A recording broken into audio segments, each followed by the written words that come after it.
Buenos días, buenas tardes, buenas noches, depende del horario en el que nos estén escuchando, el país en el que nos estén mirando o depende de lo que quieran. Hola Lau, ¿cómo va? Entonces, Maru, ¿cómo va? Acá en otro programa político, ¿sí? Sí. Nos hemos transformado, como la gran mayoría de los programas, en un año electoral, donde si bien vamos a volver a tocar en breve otros temas, esto de historias y de charlas con personas diversas, en esta temporada estamos más políticas, estamos en año electoral. Y hoy un programa más en los que vamos a escuchar otras ideas, porque la realidad es que este es un poco el objetivo que tenemos para esta temporada, escuchar ideas diversas. Bien, y acá voy a hacer una salvedad de varios comentarios que tuvimos sobre no hace falta que digan que son ideas. Sí, está buenísimo un saludo hacerse cargo de que uno escucha ideas diversas, ¿sí? A ver, esto va para un montón de comentarios que tuvimos. Igual los valoramos y valoramos que miren el programa y que se hayan tomado el tiempo, ¿sí? Escuchar ideas que uno tal vez no son las ideas con las que comulga, no quiere decir que uno esté del otro lado, ¿sí? No ser peronista no significa ser macrista no significa... no ser peronista. Exactamente, en realidad lo bueno es ser dialoguista y lo bueno es dialogar, escuchar, y los fanatismos han llevado a lugares terribles a la humanidad. Y por estos días estamos viendo... no voy a hablar del país en sí mismo, pero sí de los fanatismos a lo largo de la historia. Entonces está buenísimo escuchar y dialogar con todos, ¿sí? ¿A quién tenemos hoy? Hoy tenemos como primera invitada a Pimpi Colombo, una figura femenina. Pimpi es la presidenta del partido Principios y Valores de Cava, ¿sí? Trabaja junto, codo a codo, con Guillermo Moreno. Sí, y en realidad lo lindo de escucharla a Pimpi, con independencia de hablar un poco de sus ideas políticas, en el partido concretamente, es escuchar a una mujer que hace muchísimos años viene trabajando por los derechos de la mujer. Pero muchísimos, cuando la palabra feminismo, si bien la palabra feminismo es muy antigua, pero como la estamos concibiendo hoy, no estaba ni en medios, ¿sí? no era parte de la agenda o parte del lenguaje cotidiano. O sea, valorable el trabajo que viene haciendo hace un montón de tiempo. Y una cosa particular, esto de feminismo, ama de casa, una explicación que da preciosa, porque en definitiva se trata de visibilizar el lugar, el rol de la mujer. Y después, la segunda entrevista, ¿es una columna de salud? No, pero volvemos, no es una columna de salud, si bien vamos a hablar con un el doctor Adriano Andreatta, sanitarista, especialista, trabaja mucho con obras sociales. Vamos a hablar con él un poco sobre la pandemia, tema que sigue cruzando la realidad del país. Y vamos a tocar algunos temas políticos. Adriano oportunamente también formó parte del equipo de Guillermo Moreno y de Pimpi Colombo allá por 2017 y 2019. Así que poco más para agregar. Me parece que escucharlos y escuchar diversas opiniones. Sí, hemos escuchado, venimos así, si uno repasa, cosa que pueden hacer, por cierto, repasar capítulos anteriores y verlos, sí, están siempre disponibles en YouTube. Escuchamos a todos, ¿sí? Así que, nada, bueno, vamos a las notas. Vamos a ver las notas.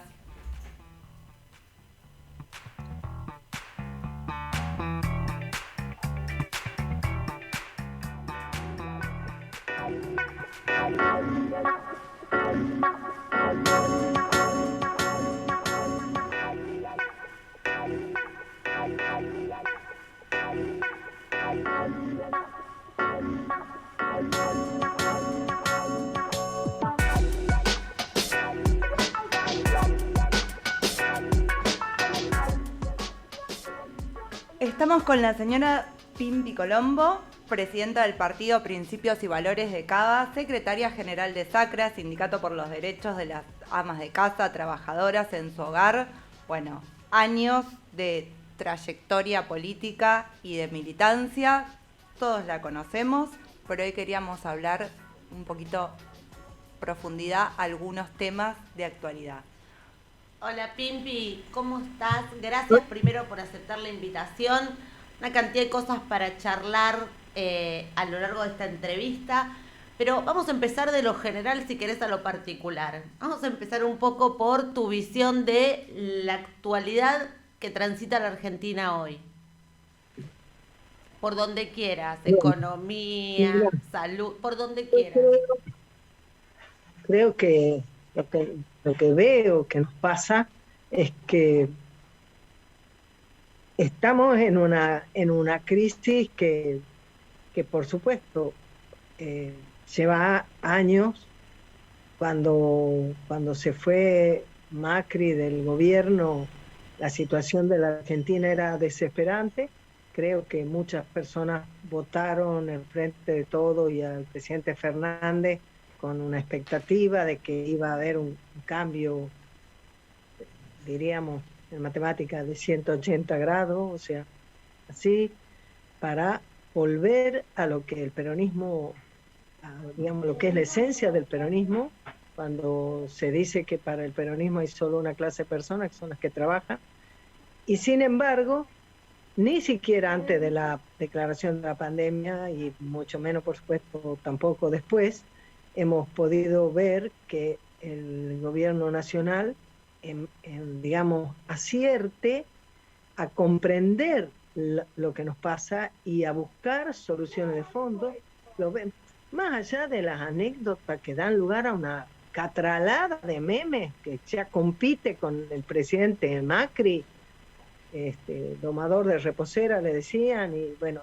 ya compite con los, pero más allá de eso, lo cierto es que ni desde el día 1 mostró que no estaba, no había un compromiso en ese nuevo gobierno para que se revirtiera el desastre, la destrucción de la Argentina que tuvimos que sufrir con el gobierno de Macri. Al revés, continuidad. ¿Por qué? Porque todo es un como si, todo anuncio, y cuando no son anuncios, son realidades, son todas para peor. Ustedes el otro día lo entrevistaron a Guillermo Moreno, y por supuesto él es economista y es un estudioso de la economía y ha tenido una responsabilidad de gobierno en esto que es estructurar cómo puede la sociedad funcionar, que es tener claro cuál es el proyecto económico con el que se desempeña la parte privada, la parte pública, lo grande, los chicos, lo que pasa con los jubilados, con los trabajadores, con registrarlo, en fin, eso es como el tronco. Si eso no te funciona, aun si vos tuvieras, cosa que también está por verse, pero aun si vos tuvieras una buena idea respecto de aspectos de la cultura o de la educación o aún de la salud o de los temas de equidad entre mujeres y varones, aun si vos tuvieras eso, sí, no tenés base sobre la que el país tenga un proyecto de existencia, bueno, no hay éxito posible. Y yo lo que estoy viendo es que efectivamente eso es lo que ocurre hoy.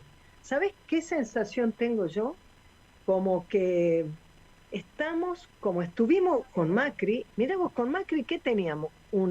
Había como un poco más de claridad de un proyecto oligárquico, por lo menos al inicio, hasta que derrapó y vino el fondo y le dijo, no, eso no va, vamos con un proyecto neoliberal como debe ser, ¿no? Ese fue cuando el tipo tenía un proyecto, pero cuando se arrimaba un proceso electoral, fíjate vos, lo único que aumentaba en la época de Macri no era el empleo privado, contrariamente a lo que alguien podría suponer.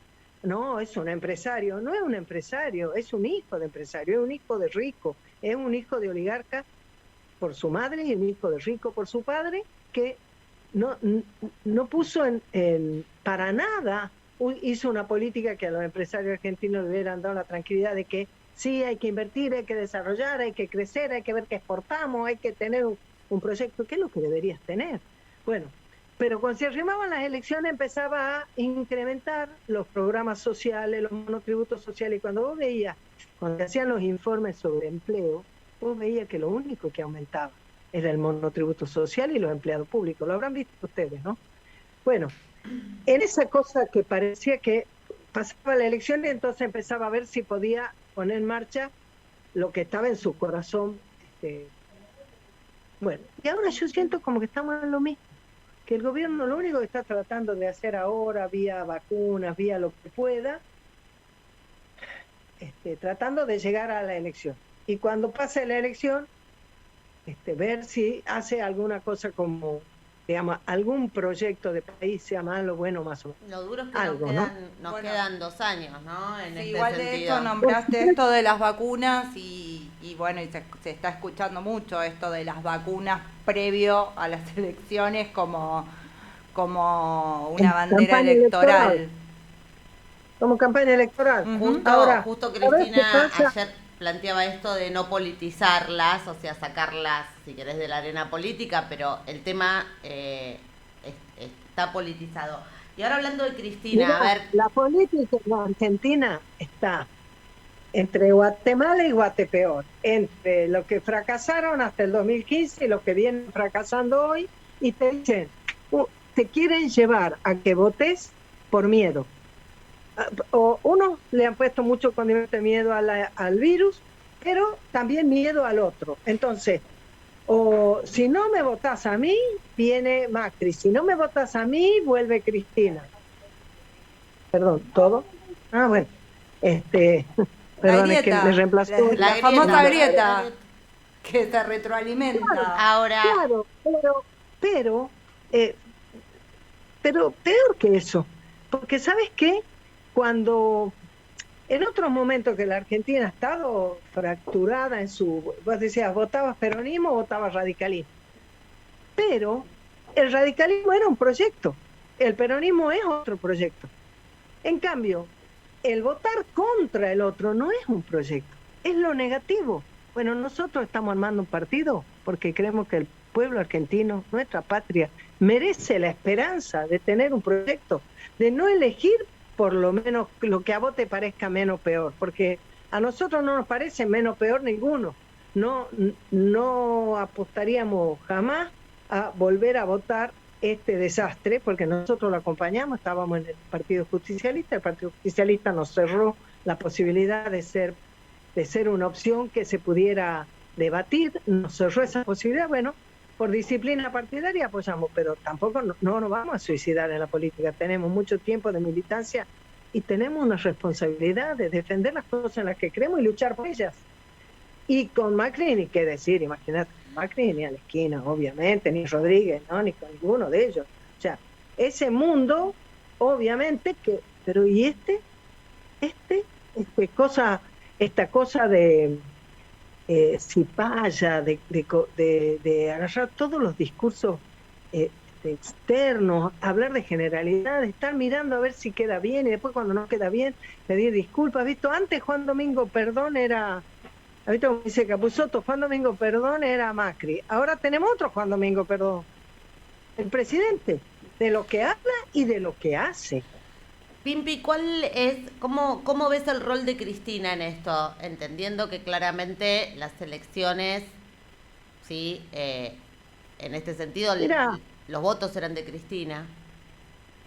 Mira, lamentablemente ella optó por una alianza donde ella, por supuesto, conduce el sector más importante en votos y proyectos seguramente, pero hicieron esa alianza donde no permitieron que los sectores peronistas históricos, tradicionales, pudieran participar, debatir, ofrecer una alternativa en interna a las PASO. Nada, no permitieron ni en lo nacional, ni permitieron acá en Capital, nada, ni para comuneros te permitieron competir. Todos rebotaron todas las listas, fue una vergüenza. Y bueno, ella ya hizo esa opción. Y con esa opción y con el desastre del gobierno de Macri, ganaron la elección. ¿Para qué? ¿Para qué cosa? ¿Qué proyecto de país estás teniendo? Porque vos pensás que hablar de trabajo, todos hablan de trabajo. Ninguno, ni los de antes ni los de ahora, han generado las condiciones para que en la Argentina vuelva a haber trabajo. Cuando era el gobierno de Néstor Kirchner y el primer gobierno, además de Cristina Fernández de Kirchner, lo que importaba, la razón por la que a vos te iba mejor, es porque había inversión, había trabajo, había un ordenamiento, se administraba el comercio exterior para que se pudiera administrar la cosa pública, cosa que hoy no es posible, porque pensar que simplemente porque vos vas a poner recursos en la familia y los sectores populares que necesitan, no solo tener la plata, necesitan que estén los productos para poder comprarlos. Necesitan eso, necesitamos todo eso. Pensar que vos, no, sí, se puede emitir, o se puede... Todas las decisiones que toma el gobierno, vos fíjate, son todas con pies de barro. Más tarde o más temprano van a desplomarse, van a mostrar que es insostenible así.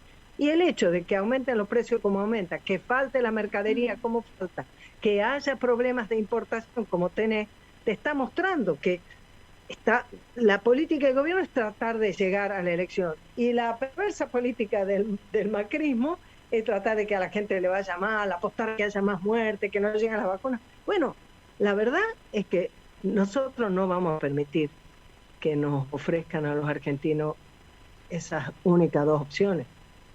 Bien. Por eso estamos haciendo un partido. Te pregunto algo. Uno habitualmente se siente decepcionado, defraudado por alguien en quien cree, ¿sí? No por alguien en quien no cree. ¿Alberto te decepcionó? ¿Te sentiste decepcionada o nunca creíste en esa figura? No, mira, cuando estábamos en la legislatura, Alberto estaba en el bloque que yo presidía. Yo lo conozco. Cuando nosotros acompañamos la candidatura de Néstor Kirchner, que nosotros estábamos, yo formaba parte del espacio con Gustavo Vélez, nosotros acompañamos la candidatura de Néstor, o sea, todo ese tiempo nos conocimos, nos fuimos viendo y demás, o sea, y después lo vi actuar en el gobierno, y lo vi el día que se fue del gobierno, que lo fue Cristina, lo vi en sus declaraciones públicas, miserable, entrevistado por dos periodistas de política de TN, de Grupo Clarín, agradeciendo al final de la entrevista, diciendo, les agradezco tanto que no me hayan hecho preguntas que desearía no contestar, abriendo así una, ¿me entendés? Una no se sabe qué, no, te digo, no es buena gente y encima no es hábil para la tarea que aceptó. No es hábil, no está haciendo nada como la gente.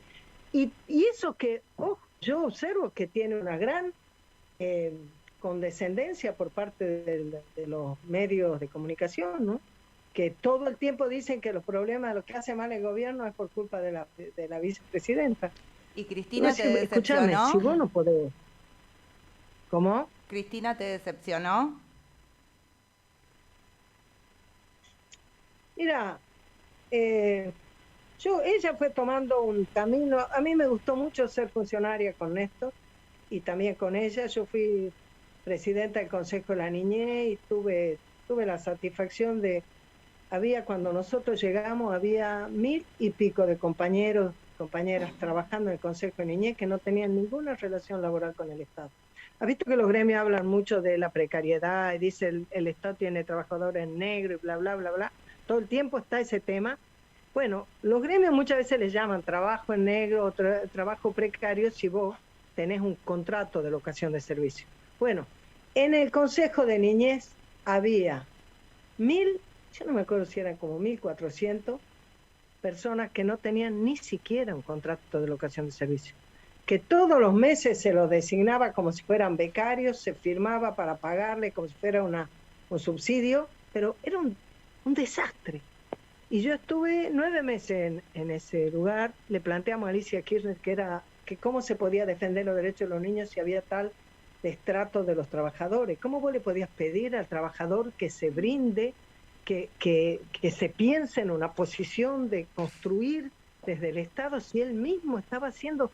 Nosotros teníamos en el piso donde estaba la presidencia, había una señora de 74 años que hacía el café, atendía así cuando venían personas, a reuniones, becaria, 74 años.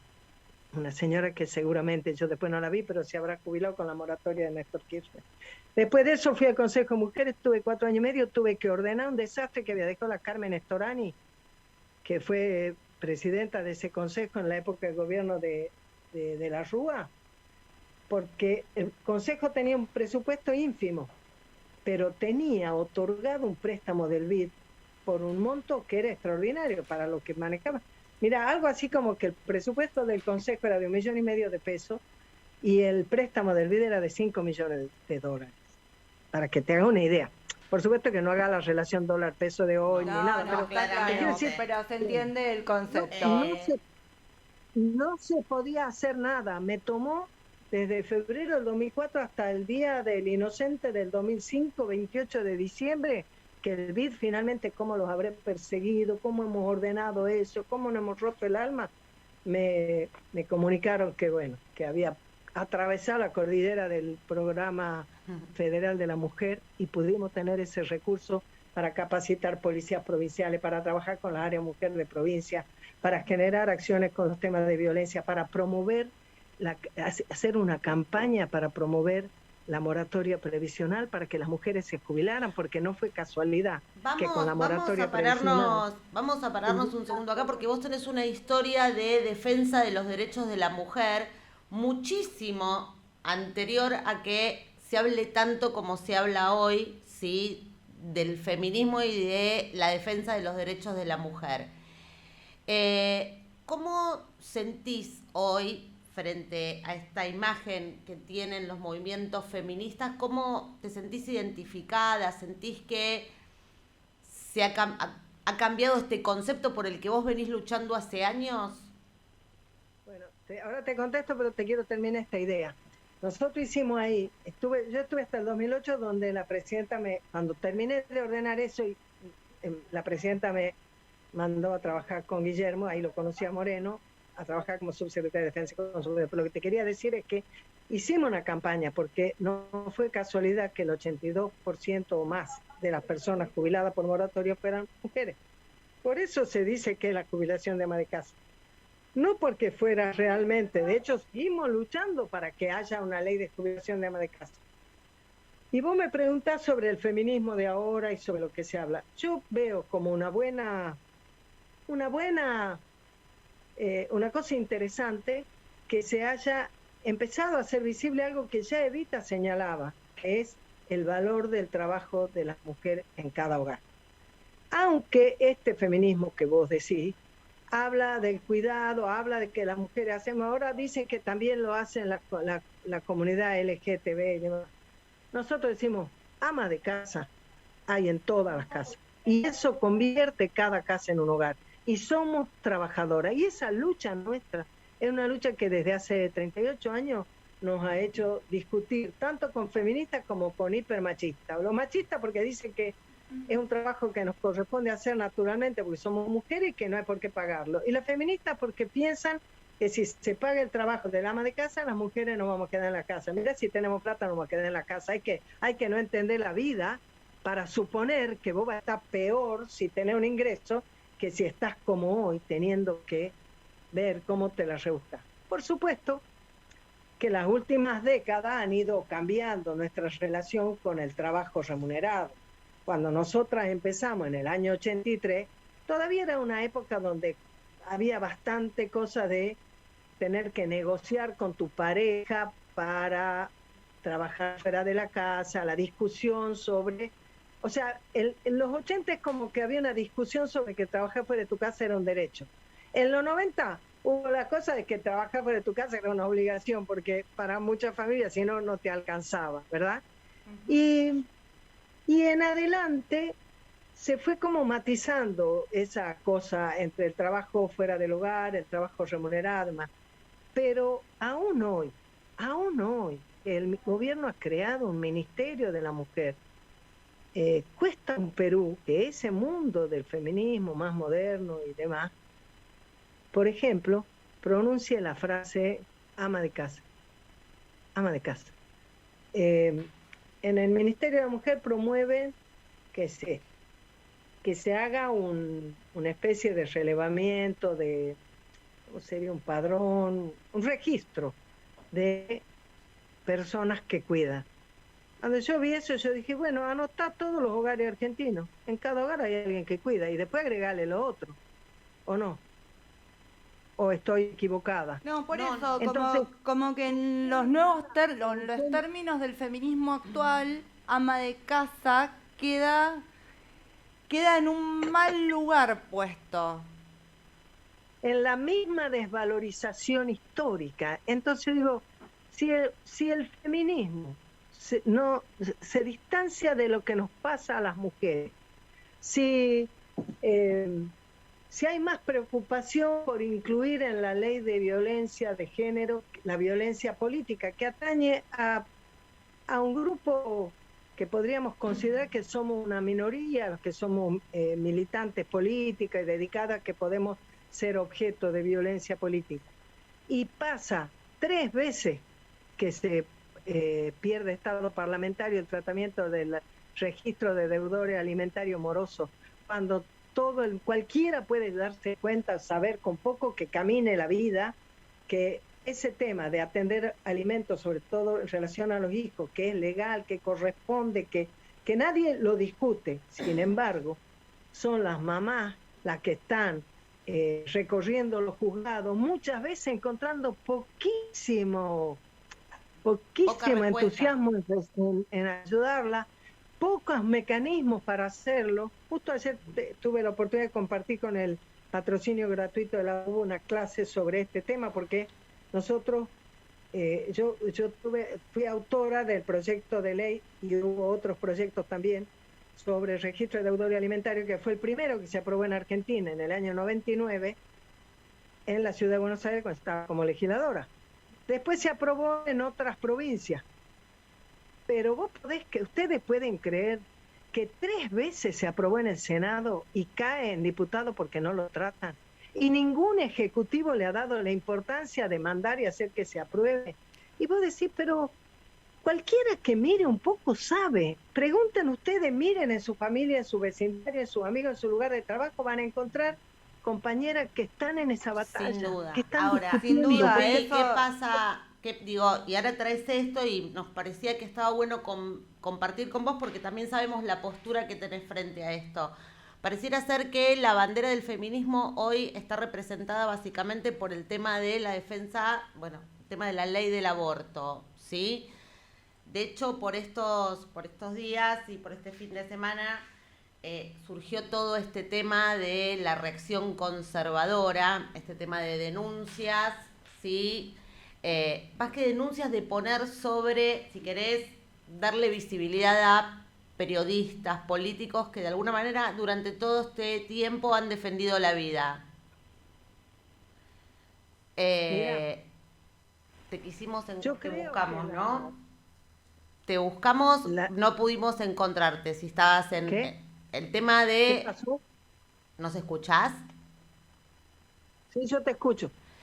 Solo que quería buscar un cable porque me parece que tengo poca batería en el teléfono. Bien, Bueno, bien. no importa, si se corta volvemos a empezar. Nos volvemos a enganchar. No, estábamos hablando de esto, de que pareciera ser que el tema central del feminismo hoy es la defensa de la ley del aborto, y a esto le sumamos lo de este fin de semana, esto de la reacción conservadora. Mira, primero que ponerle una connotación de negativa a algo que es conservador, siempre discutible, porque no sería cierto que cualquier renovación es buena, como no sería cierto que cualquier conservación es buena. A mí, por ejemplo, siempre me parece terrible que la palabra progresismo, que uno la asocia a progreso, esté apropiada por un sector que, lejos de promover progreso en la sociedad, lo que hace es transformar la política en un montón de clichés, títulos y cosas de imagen y de beneficios personales y sectoriales. Nada que ver. El progreso social en la Argentina generalmente ha venido de la mano del peronismo. Y la verdad es que hablar de los conservadores, esto, denostar y demonizar a las personas, como el caso de la Viviana, que se han opuesto con firmeza a la aprobación de la ley del aborto. A mí siempre me pareció tremendo. Yo creo que ellos, lejos de expresar el feminismo, lo que hicieron fue abrir una brecha. No tanto porque el tema del aborto es un tema doloroso, difícil, complejo. Yo, cuando fue la discusión del 18 en diputado, yo me anoté y fui y hablé. Si alguna vez tienen ganas, está en YouTube mi exposición. Y mi exposición tenía 2 ejes, o 3, no sé. Pero el primero, que ninguna mujer debe ser penalizada porque hace un aborto. Porque las mujeres sabemos que cuando una mujer llega a un aborto, seguramente no llega, y este era mi segundo eje, como dice la ley y los discursos, en ejercicio de derechos sobre tu cuerpo. Por favor, ¿qué mujer va a hacerse un aborto? Sea que lo haga con plata en una clínica, sea que lo haga en condiciones dramáticas de puesta en juego de su vida. ¿Quién lo hace porque quiere ejercer derechos sobre su cuerpo? Tenemos una sociedad que es tan esquizofrénica, con perdón de los profesionales, que es una palabra que tal vez no es técnica para usar, que te habla de que la maternidad es sagrada, pero que te abandona cuando vos tenés un bebé, que te pregunta si estás embarazada para darte un laburo, que te estigmatiza cuando un niño aparece abandonado, como pasó, te acordás también con la chiquita de Jujuy, con tantas situaciones, y dice, apareció un niño en la puerta de una iglesia, la madre lo abandonó, y yo siempre me pregunto, ¿por qué dirán que la madre lo abandonó? ¿Qué la habrá hecho sola la madre? ¿Solita ella tenía un niño? ¿No hubo nunca un varón?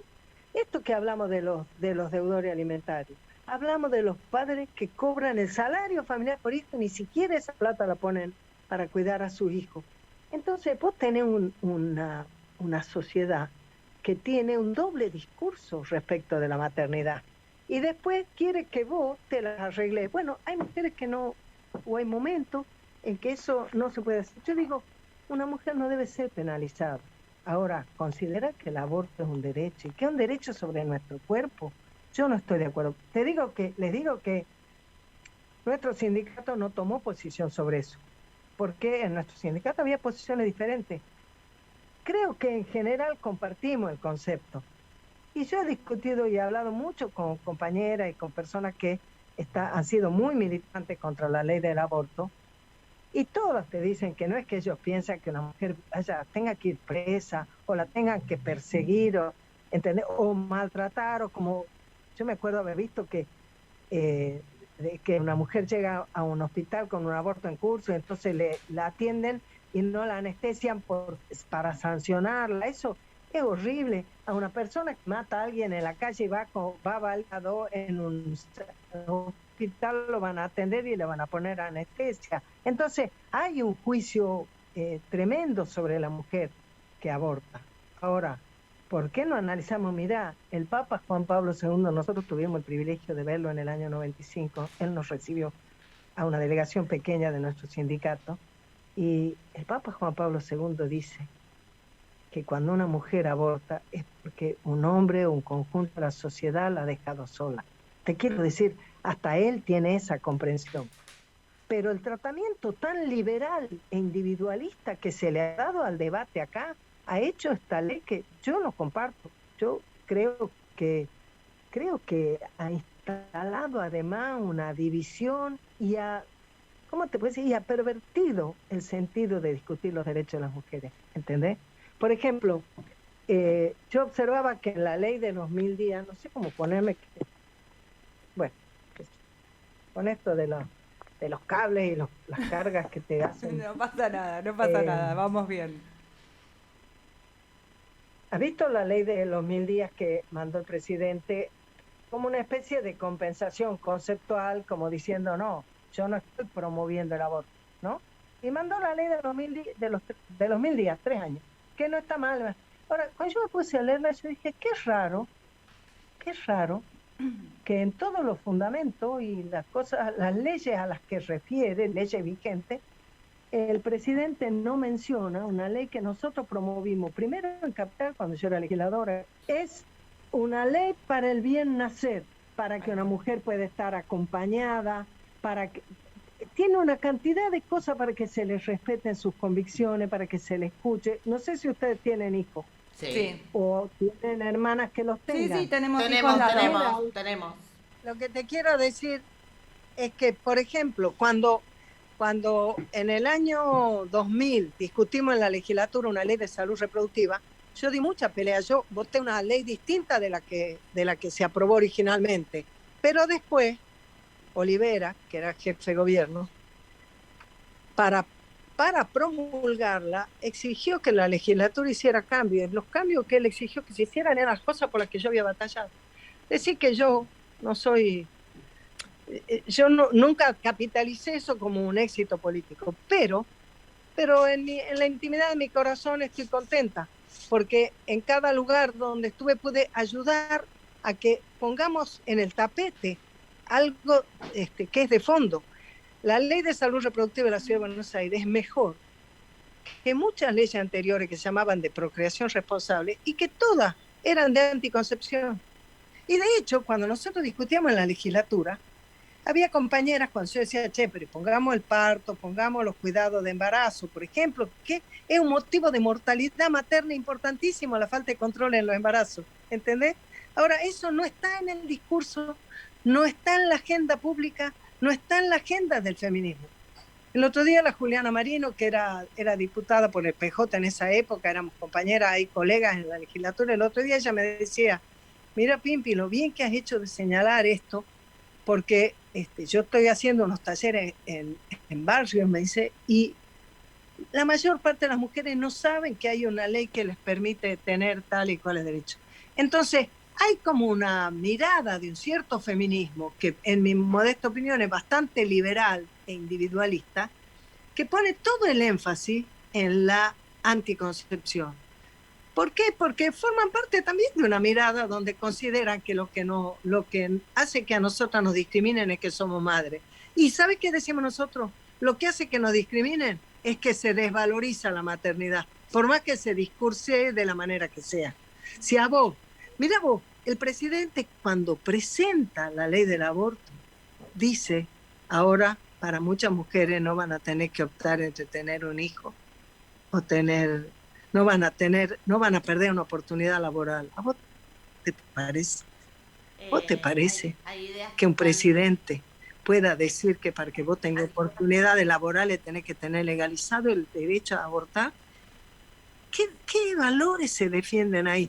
Por eso hacemos principio de valores, porque nuestra concepción de recuperar que Eva Perón peleó para que tengamos derechos en lo público, pero también para cuidar lo que pasa en lo privado. Eva decía que las leyes a veces terminaban en la puerta de la casa, mucho antes de que aparezca ni una menos, ¿entendés? Pero se deja de lado ese aporte impresionante que hay respecto de la lucha de las mujeres. Eva Perón armó el Partido Peronista Femenino. ¿Vos te das cuenta de lo que significa eso? No porque ahora fuéramos a armar un partido de mujeres, pero ella se dio cuenta que había que hacer un espacio para que las mujeres recuperaran una adelantada. Pimpi, nosotros acá abajo aparecen, sí, todo en el Zócalo, formas de contacto con el partido, sí. Buenísimo. Formas de contacto con el sindicato, no sé, me parece que ha sido una charla lindísima, una mujer que de verdad mira cosas que pareciera ser que surgieron en el último tiempo y que están muy bien que se hable de ellas, pero es alguien que viene trabajando por estos derechos desde hace muchísimos años, una laburante de los derechos de la mujer, sin lugar a dudas. ¿Sabés qué otro tema yo veo que a mí me llama la atención? Que uno defender que feministas tomando el feminismo digamos más benévola, o sea, considerando que el feminismo es algo bueno, que siempre es una discusión. A nosotras cuando nos preguntaban, ¿sos feminista? Decíamos, para vos, que me estás preguntando, Eva Perón, ¿era feminista? Entonces cuando te decían, no, Eva Perón, entonces yo tampoco. O te decían, claro, Eva Perón es feminista, entonces yo también. Porque si vos considerás que Eva Perón, que hizo toda su militancia y su participación política amando al pueblo, amando a Perón, amando a la patria y defendiendo su amor por Perón y su incondicionalidad con Perón, como parte de su compromiso político. Y entonces eso hace que mucha gente de estos supuestos feminismos la dejen de lado, la quieran comparar con la Moró de Justo. Escúchame, la Moró de Justo luchaba por el voto femenino hasta que el peronismo lo otorgó y entonces convocó a las mujeres a no votar. ¿De qué interés de las mujeres defendía esa mujer? ¿Entendés? Bueno, toda esa discusión, tenemos tal acumulación de historia que favorece que nosotros podamos mirar. Fíjate vos, el tema de las personas con discapacidad. Las personas con discapacidad son todavía hoy, a pesar de tanta legislación, tienen discriminación. Y perdés cuidado, que muchas veces también están atendidas, cuidadas, llevadas, traídas, resueltas, acompañadas por mujeres, por su madre, por su hermana, mujeres, por su totalmente. hija. Totalmente. Entonces, vos decís, si hablamos de hacer un ministerio de la mujer, ¿para que se ocupe de qué? ¿Para que le dé prioridad a qué cosa? Entonces, nosotros estamos haciendo un partido y vamos a participar en esta elección distanciándonos absolutamente de los dos oficialismos, porque no queremos ni Guatemala ni Guatepeor. Vamos a ofrecerle un Guate mejor, como se merece nuestro pueblo. Sin ninguna duda. Clarísimo. Clarísimo. De verdad, un placer escucharte. Un gusto conocerte y escucharte. Igualmente para mí. Después nos venimos acá, que tomemos unos mates. Cada una con su mate. Ahí vamos, vecinas. Así que vamos a pasar. Es el lugar divino. Pimpi, gracias por aceptar la invitación. Un gusto enorme. No, gracias a ustedes. Me encantó la conversa. Siempre es corto, siempre hay tantas cosas que uno desearía compartir, preguntar, saber, pero bueno, estamos ahí. El tiempo nos corrió esta vez, pero nos quedaron algunas pendientes. Vamos a arreglar otras. Dale, Regio. Gracias. Chao, chicas.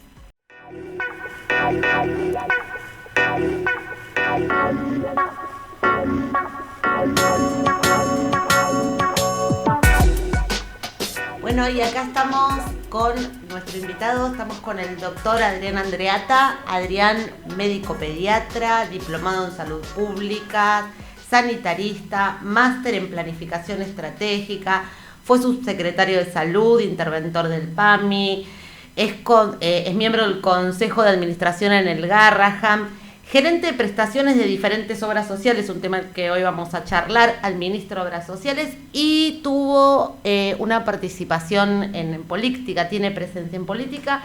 En el 2017 fue candidato a diputado nacional acompañando a Guillermo Moreno y a Pimpi Colombo, y en el 2019 con Guillermo Moreno fue último precandidato a jefe de gobierno. Todo un LinkedIn y dimos en un ratito. Gustazo enorme tenerte, gracias por aceptar la invitación, Adrián. No, gracias a ustedes por la invitación, para mí es un placer acompañarlas y tratar de ser útil en lo que pueda comunicarse y manifestarse para el resto, ¿no? de los oyentes. Adrián, arrancamos con la salud. Primero, el panorama de la crisis sanitaria que está viviendo la Argentina, ¿cómo lo ves? Bueno, en principio no solamente la Argentina lo está viviendo como crisis, sino que el mundo lo está viviendo como crisis. Una cosa que no sucede todos los días, sino que habían pasado más de 100 años y no con la intensidad como la que apareció esta pandemia con el COVID-19. Realmente la falta de experiencia en el manejo de estas situaciones, la falta de acostumbramiento, incluso, sobre todo del público, del pueblo en general, de la gente en general, hace que a veces no se comprendan determinadas medidas y cuáles son las formas de combatirlas. En este caso, bueno, obviamente se apelaron a dos cosas que son básicas y que fueron, en principio, ganar el tiempo con todas las medidas de prevención que aún continúan y que deben continuar, con el cuidado, las distancias, el distanciamiento, el uso de tapabocas, el toser o estornudar en el pliegue del codo, el no reunir reuniones sociales, todas las cuestiones de contacto que se han perdido muchísimo, digamos, para las costumbres que uno ha tenido, pero que significó demorar la epidemia, para decirlo propiamente dicho, de este virus y en el tiempo, y ganar la posibilidad de generar mejores preparaciones para atender lo grave que podía suceder. Corrimos con una ventaja como país, porque primero se inició en el norte, digamos, de Asia a Europa, incluso empezó con el invierno, el otoño-invierno en Europa, y nos dio el tiempo suficiente como para poder manejarlo. Y bueno, afortunadamente se incrementaron absolutamente todas las camas, los respiradores y todos los servicios sanitarios para atender esta epidemia. Malo no fue, porque hasta ahora, a pesar de esta segunda ola que alcanzó niveles extremos de ocupación de camas, no tuvimos los médicos que llegar a la difícil tarea, al dilema tan difícil que es elegir a quién se le brinda atención y a quién no. Y paralelamente a esto también... bueno, pero pará, porque nosotros estamos llegando a esta segunda ola donde en otras partes del mundo gran parte de la población está vacunada, o sea, donde tenemos acceso a vacunas y a vacunación, ¿sí? Con esto claro, que vos decías, nosotros siempre estamos como llegando atrás de todo. Bueno, tuvimos la suerte de llegar a la segunda ola con una vacuna, y una vacuna que en Argentina se había hablado de que para abril iba a estar el 40% de la gente vacunada, y creo que no estamos en el 15% todavía.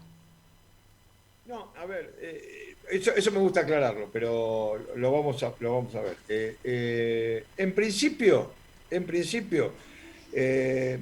la vacuna fue un dilema para todo el mundo. La verdad, esto es así. Los laboratorios y las distintas vacunas que están en el mercado, en ningún lado pudieron cumplir con el abastecimiento que se generó. De hecho, hoy, al día de hoy, estamos en 20 millones de vacunas recibidas, más de 20 millones de vacunas, 20.600.000 aproximadamente. Y después, y esto sí que es interesante remarcarlo, porque por ahí no se entiende, ¿no? Y todos sacan en los porcentajes respecto a la población total. Y no es que sobre 45 millones vacunamos tanto y tenemos ese porcentaje. En este caso, todos sabemos que, vamos a hacer un ejemplo más práctico para que se pueda entender. Si somos 45 millones de habitantes, los de 0 a 18, o sea, los menores de 18, no es una población en riesgo ni población objetivo. Lo que se vacuna es la población objetivo. Si de esto calculamos que son 5 millones, digo un número, no tengo la precisión, entre 0 y 18 años nos quedan 40 millones. Para obtener lo que se llama la inmunidad comunitaria, no de rebaño porque queda mal, el rebaño es para los animales, ¿no? Y acá lo que estamos resolviendo es el tema de la gente. Entonces, para resolver el tema de la inmunidad comunitaria, uno se plantea un objetivo que es el 80%, alcanzar el 80% de la población objetivo. O sea, que si nos quedan 40 millones para ir a vacunar y nosotros alcanzamos 32 millones de vacunados, quiere decir que con eso alcanzamos la inmunidad comunitaria. ¿Se entiende hasta a dónde vamos? Igual cuando uno entra en la tabla y en las comparaciones en líneas generales en el mundo se toma la población, o sea, los porcentajes están tomados sobre la porción total. Equivocado. Sobre el único. Equivocado, porque te digo, a ver, vos por ejemplo, y vamos a dar ejemplos de otras cosas, por ejemplo, a ver, qué sé yo, la poliomielitis. La poliomielitis que sabemos que se da hasta los 6 años, con las dosis que empezando al segundo, al cuarto, al sexto mes, con el refuerzo a los 18 meses y al ingreso escolar, el segundo refuerzo, digamos, es para una población de 0 a 6 años. ¿Qué población vos tenés de 0 a 6 años y qué porcentaje de ese es el objetivo a cumplir? Siempre se dice que arriba del 70% de la población objetivo sanitariamente se cumple el requisito de evitar la epidemia, a lo sumo quedará como una endemia, pero sin los riesgos necesarios.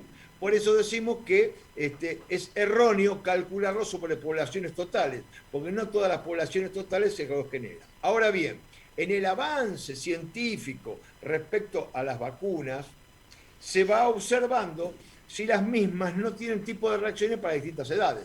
Por ejemplo, el riesgo de vida es inferior en menores de 18 años, por eso no quiere decir que no se contagien. Sí se contagian en menor medida, seguramente cursan la enfermedad asintomáticamente, sí también pueden contagiar, y esto también es cierto, pero la verdad que no está como central este tema. Lo primero que hay que preservar es la vida y por ende la salud de los demás. Entonces, lo que digo es, estamos muy bien con esto. Yo te diría que hoy, en el orden de casi el 50%, podríamos decir que estamos en un plan de cobertura de la población objetivo. Bueno, yo acá tengo los números de argentina.gov.ar. A hoy no llegamos a 13 millones de vacunados con la primera dosis. ¿Sí? Ah, claro. A la segunda hay 3,5 millones más. A ver, yo no digo que no vengan llegando las vacunas y que no venga acelerado el proceso, ¿sí? Se está acelerando el proceso sin duda. Sí. Nada, realmente nos agarró junio, ¿sí? Con el acelere, cuando en otros países ya tienen, como vos decís, el 80% de la población objetiva vacunada. Aparte hay que destacar esto que vos decías, teníamos de última la ventaja de poder ver esto de estar una temporada, si querés, estacionalmente atrás. A ver, la pregunta, ¿crees que estuvimos bien preparados para la segunda ola? Inclusive te lo preguntamos desde lo que implica tu conocimiento del sistema de salud. ¿Estábamos preparados para la segunda ola? A ver, vamos por partes. Yo hubiese sido mucho más drástico con las medidas a tomar.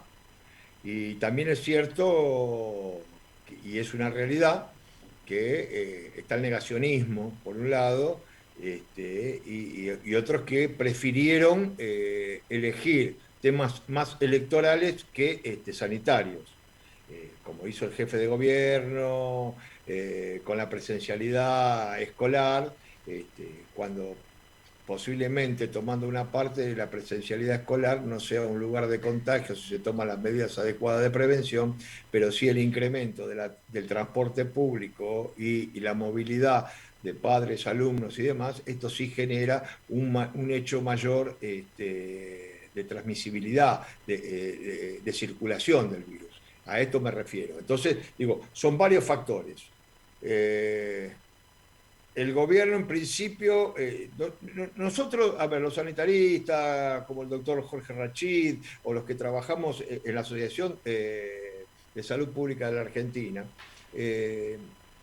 lo que pensábamos era que había que hacer una muy buena comunicación, preparar al pueblo para decirle, bueno, pongamos todas las cosas que tenemos que tener, es decir, pero para un encierro entre 14 y 21 días en el cual esto sea fuerte, porque es la única forma de pararlo, no hay otra forma. ¿Y por qué decimos 14 a 21 días? Porque son los periodos de incubación y de enfermedad en los cuales se puede contagiar. Si no tenemos contacto y solamente el contacto lo tenemos familiarmente, digo, esto hubiese resultado. Claro que tiene complicaciones, implicancias económicas, pero el gobierno tiene la capacidad de cubrir en tan poco tiempo, en 2 o 3 semanas, de poder cubrir el derrotero económico, a pesar de lo que hizo, pero un poquito más también podría haber hecho, explicar esto como era sencillamente, aplicar los controles necesarios y, por supuesto, resolver el tema. Ahora, vos me decís, ¿estuvimos bien? Y mira, medidas se tomaron. De hecho, hemos visto en los últimos 15 días cómo ha bajado el porcentaje de contagios por los 9 días ese que tuvimos de un encierro parcial, para decirlo de alguna manera.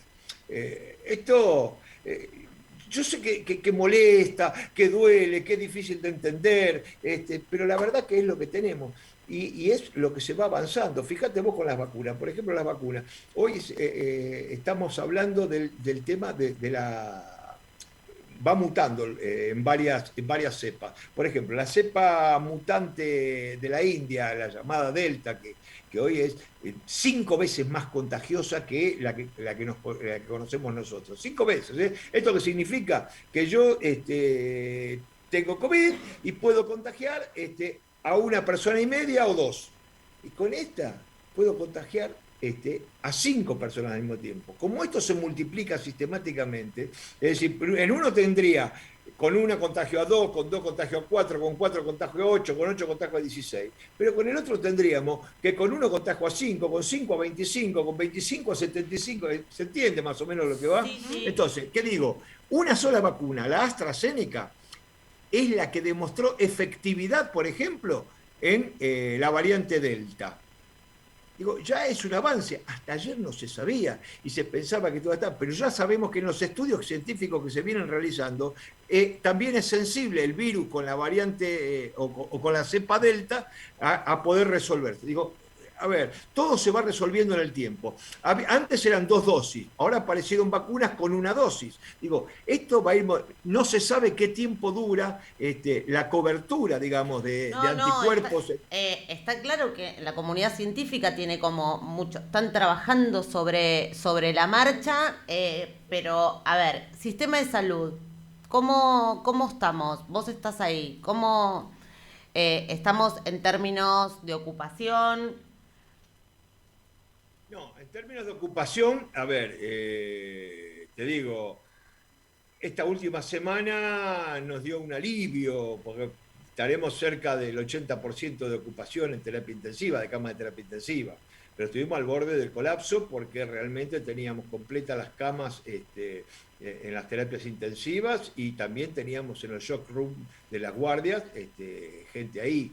Y no hay respiradores para todos en ese clima. Y la verdad que fueron años y años que no se invirtió en nada en salud. Digamos, a ver, pintar en la fachada de un hospital que parezca que está lindo, no implica que se haya mejorado el sistema sanitario, de insumos, de camas, o de tecnología adecuada. Convengamos que esto es así. Es decir, a veces han faltado incluso insumos y medicamentos. Y al principio de la pandemia tampoco había equipamiento para el personal preventivo. Convengamos que son cosas tremendas, ¿no? Para afrontar este tipo de cosas. ¿Y las obras sociales y las prepagas estuvieron a la altura de las circunstancias? Mirá, las prepagas, las obras sociales, dentro de todo, siempre fueron resolviendo los temas.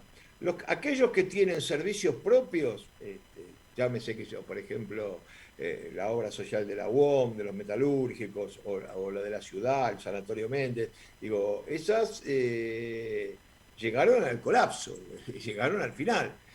¿Qué hacen? Además de su servicio propio, contratan con otros servicios privados en general.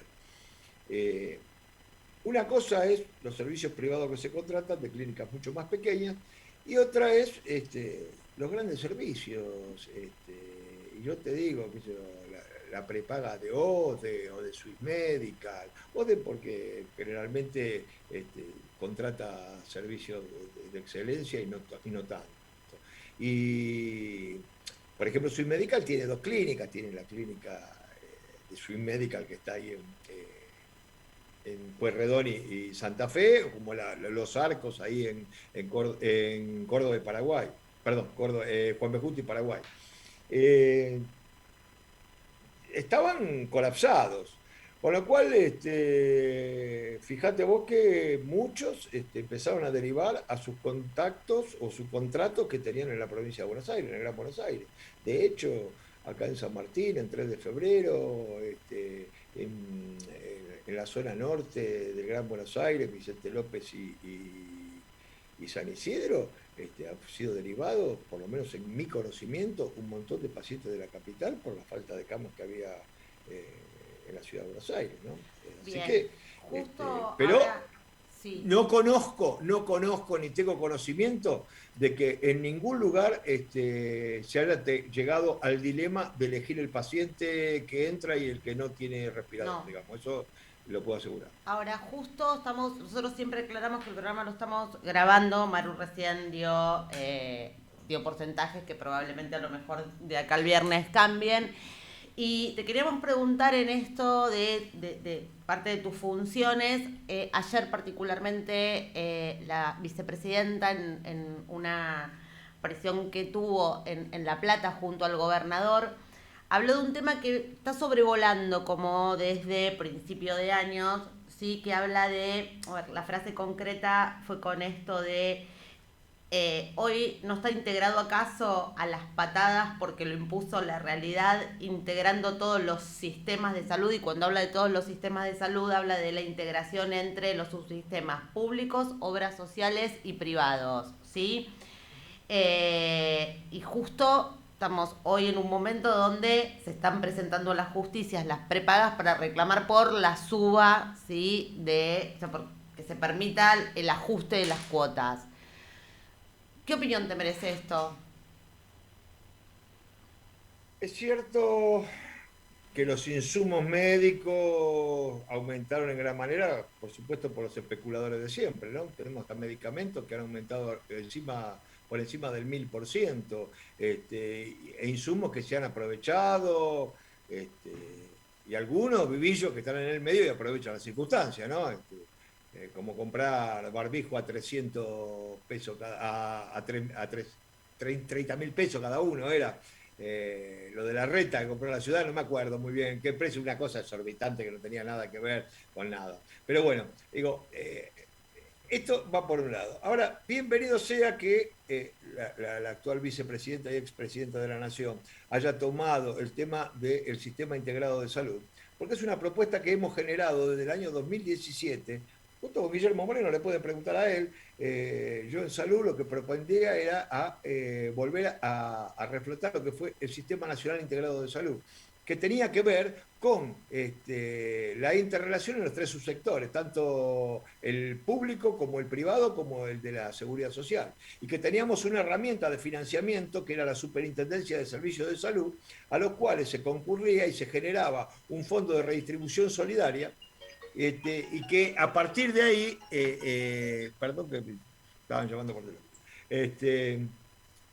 a partir de ahí se podía compensar como en un clearing todas las cosas. Entonces todos tenían los servicios. Tenemos infinidad de tomógrafos y resonadores en un montón de lados, y hay otros que no hay ni siquiera uno para atender una demanda. Y como los resonadores trabajan no menos de 20 horas sobre 24, es decir, lo que decíamos, ¿cuántos resonadores tenemos por, digo resonadores porque estoy poniendo un ejemplo de alta complejidad, ¿no? De un estudio que se puede hacer. ¿Cuántos resonadores tenemos por cantidad de habitantes como para poder resolver los temas? Bueno, no tenés turno acá o no tenés nada acá, hacelo allá, después va en un clearing. ¿Cómo se hace esto? El gasto en salud es inmenso. Y en parte de eso, ustedes saben lo que es el Fondo de Redistribución Solidaria que maneja la Superintendencia respecto a las obras sociales. De todo lo que le corresponde por ingresos, el 10% de las obras sociales lo aportan a la Superintendencia, lo que era antes la APE, los programas especiales, la Administración de Programas Especiales. Y ese fondo de redistribución sirve para la cobertura de todas las patologías o todo lo que la medicación de aquellas que son de baja frecuencia pero de alto costo. ¿Se entiende lo que digo? Entonces, a ver, por ejemplo, qué sé yo, enfermedad fibroquística del páncreas, alguna patología extraña, tumores raros que no tienen un alcance de tratamiento, digamos, todo este tipo de cosas está pagado por ese fondo de redistribución solidaria en las distintas obras sociales. Teniendo esa herramienta, nosotros lo que planteamos es que continúen las obras sociales con el 10%, que los privados aportaran de su recaudación el 15% y el Estado otro tanto, conformando un gran fondo que podía resolver los temas de altísima complejidad, como así también el tema de la producción pública de laboratorios en forma conjunta con los laboratorios privados, teniendo en cuenta que la complejidad de los privados podía fabricar o producir, mejor dicho, la medicación más compleja, llámese vacunas, ampollas, todo este tipo de cosas, y con las comprimidoras, o las que hacen los comprimidos, las cápsulas y demás, que son más sencillas, con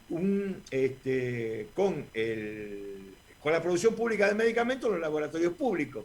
Los tenemos, existen. Sí, igual, a ver, los privados y las prepagas son empresas, ¿sí? Y son empresas que con ese planteo lo que van a hacer es perder plata y ninguna empresa privada quiere perder plata. No, al contrario. El análisis es totalmente distinto. Fíjate vos, cuando no te hablo del clearing a partir del fondo que estamos teniendo, si yo no tengo turnos en un hospital que tengo que esperar 6 meses para tener un turno o hacer una cola desde las 4 de la mañana y ver si tengo la suerte de que me atiendan cuando está resolviendo tu problema de salud. Yo lo que digo que si hay todo el sistema, porque los privados también son empresas, todo lo que vos quieras, pero están dentro de un sistema. Y es un sistema sanitario que la responsabilidad es del Estado Nacional, de ningún otro. Y sobre todo si hay un seguro, tienen que estar todos adentro. Esta es la realidad, porque se trata de la salud de la población.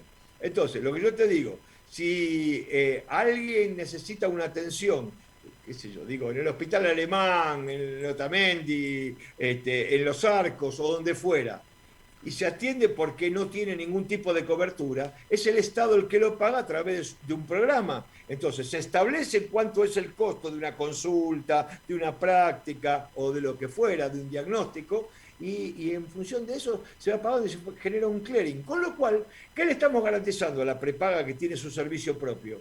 Que va a cobrar, además de los que le pagan su cuota, la prestación que en términos generales va a ser cero para ellos.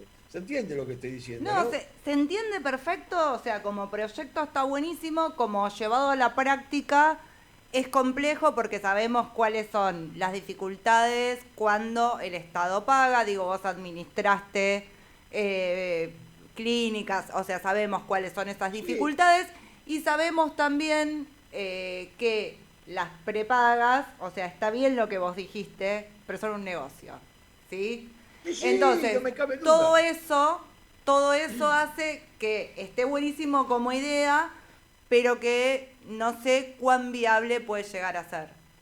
Más que nada, va a ser me viable parece inviable. en la medida que todos los actores, y fundamentalmente el recurso humano, además de los recursos tecnológicos, nos pongamos de acuerdo. Es así. Cuando vos decís, a ver, si tenemos la matrícula, en vez de tener un médico hoy que tiene que tener 5 lugares de trabajo para tener un salario medianamente digno, porque esto es así, estar a las corridas para un lado, para el otro, o hacer 24 horas de guardia, o 48 como hacíamos en su momento nosotros, cuando teníamos las rotativas. Digamos, realmente, si todos pueden trabajar en el sistema, en un valor tranquilo, dando una respuesta adecuada, sin tanto corrimiento, y brindándole salud a todo el mundo, porque la verdad que a todo el mundo. Y la prepaga no va a perder su gestión porque lo principal va a tener que su afiliado va a poder internarse en la camita con las cortinas y el televisor y el aire acondicionado que se requiere, y en algunos hospitales también lo podrá tener, pero lo tendrá que compartir en vez de tener una habitación única. Digamos, estas serían las diferencias que podrían establecerse, pero realmente la salud es de todos somos seres humanos. La salud es un derecho, está claro. O sea, está claro por más que esté subdividida. Por eso está claro, yo no te discuto que esté mal el planteo, lo que pienso es en la viabilidad. La implementación. Sí, bueno, a ver, yo digo, hay que insistir nomás y hay que ponerse de acuerdo. La verdad, la rebeldía de los actos se hace cuando uno está totalmente convencido, insiste hasta el último momento para tener un logro que pueda ser en beneficio de... Y si se equivoca, y me equivoco, o nos equivocamos, bueno, habrá algunos que sean más lúcidos y que puedan mejorar el sistema, pero lo que no podemos renunciar es a la solidaridad con el pueblo. Esto Bien. está claro. Bueno, no te como para cerrar y hablando un poco esto de ideas o planteos que podrían funcionar o no, y te queremos llevar un poco atrás en el tiempo, allá por el 2019, cuando estabas planteando tu precandidatura a jefe de gobierno. Técnicamente vos hacías un planteo, no estabas de acuerdo con la autonomía de la ciudad de Buenos Aires. Contanos un poco eso. A ver, digo...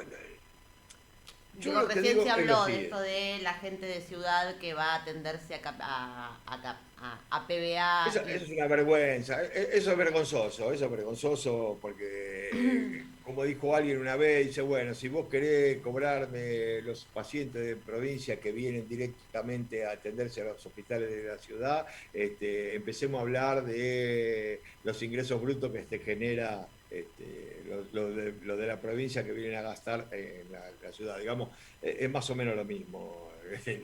Este sería el nivel. Realmente, es absolutamente individualista e insolidario ese tema de los de la provincia que vienen a atenderse a los hospitales de la capital como si fuese otro partido.